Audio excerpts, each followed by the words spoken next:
Syederalun Ketua DPD 1 Golkar Aceh Haji TM Nurlif membuka musyawarah daerah Musda DPD 2 Golkar Agara pada Senin 8 Mei 2017.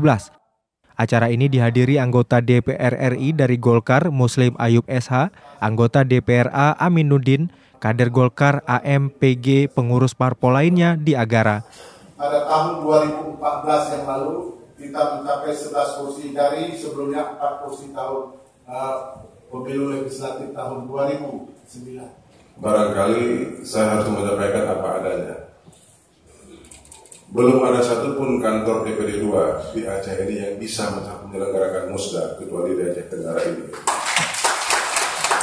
Musda DPD 2 Golkar Agara untuk mengevakuasi kinerja apakah sesuai dengan perjuangan pokok Partai Golkar. Nah, kita berharap dalam waktu yang kita terlama ini segera akan melakukan penjaringan berdasarkan masukan-masukan dari masyarakat, masukan bawah, dan insya Allah kita akan mencoba mempersiapkan kader. Dari Kutacane, Asnawi Lui, Serambi On TV.